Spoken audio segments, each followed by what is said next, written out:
नमस्कार सभी लोगों को। तरुण तिवारी का नमस्कार। प्रेरक प्रसंग नंबर 53 दोस्तों, प्रजा से प्रेम का परिणाम मोती। ये कहानी दोस्तों बहुत ज़बरदस्त है, इसको ध्यान से सुनिएगा क्योंकि ये हमारी जो करंट सिचुएशन है हमारे यहाँ की, उस पर थोड़ी थोड़ी फोकस्ड है। उसको ध्यान में रखते हुए मैंने चुना हूँ इसको आपको बताने के लिए। तो ये काफ़ी पुरानी घटना है दोस्तों। राजपुर करके एक जगह थी, मतलब बहुत समय पहले की बात है। तो वहाँ के भव्य राजमहल में एक राजा निवास करता था और वो रानी के साथ में प्रजा के कष्ट को जानने के लिए अक्सर इधर उधर घूमा करता था। देखा करता था कि मेरी जो प्रजा है भाई वो कोई कष्ट में तो नहीं है, किसी तरह की उसको कोई समस्या तो नहीं है, मैं क्या उसकी हेल्प कर सकता हूँ। ये हमेशा वो घूम घूम के देखा करता था अपने पूरे राज्य में। प्रजा के कष्टों को जानने की उसके अंदर एक भावना थी और अच्छे राज्य को चलाने की एक भावना थी। तो एक दिन वो घूमते घूमते दोस्तों उसकी राजधानी, जो भव्य महलों वाली राजधानी थी, उसको छोड़ के वो बाहर चला गया। रास्ते में वो देखता है दोस्तों कि एक जो है किसान खेत में हल चला रहा है और हल में जो है वो एक बैल जुता है और दूसरी ओर एक स्त्री है। मतलब एक तरफ बैल, एक तरफ एक लेडीज, और उसको एक किसान चला रहा था। राजा ने वो देखा, राजा को बहुत दुख हुआ दोस्तों। वो किसान के पास जाके बोलता है कि तुम ये क्या कर रहे हो यार, बैल की जगह में महिला को जोत रहे हो। तो किसान बोलता है उनसे कि मैं क्या करूं, मेरा एक बैल मर गया है और मुझे खेत में बोनी करनी है, बुआई करनी है। जब राजा को उसने बताया तो राजा ने कहा कि मेरी बात सुनो।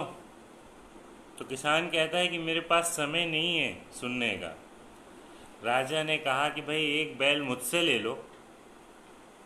तो किसान कहता है कि आपकी रानी नहीं मानेगी, आपकी घरवाली नहीं मानेगी।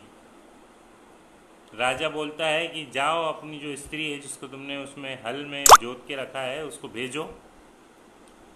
भेजो मेरी पत्नी के पास में। तो किसान कहता है कि अगर उसको भेजूंगा तो मेरा काम रुक जाएगा। राजा ने गंभीर होकर कहा कि भैया मैं उसकी जगह हल खींच लूँगा, आप अपनी लेडीज़ को वहाँ भेजिए रानी के पास। किसान ने अपनी स्त्री को जो है वो रानी के पास भेज दिया, उसकी जगह राजा बैल और राजा हल खींचने लगे। स्त्री थी, वहाँ जाके उसने बताई अपनी परेशानी रानी को। तो उसकी बात सुनते ही रानी बोलती कि बहन तुम्हारा बैल बहुत बूढ़ा है और हमारा बैल जवान है, दोनों साथ में कैसे चलेंगे। तो उसकी पत्नी बोलती है कि अरे नहीं देना तो मत दो, बहाने तो मत मारो। तो बोलती है कि नहीं बहन, रानी बोलती है उसको कि ऐसी बात नहीं है, मेरा कहने का मतलब है कि तुम दोनों बैल ले लो मेरे। जो किसान की स्त्री थी वो चकित हो गई, वो बोलती अच्छा।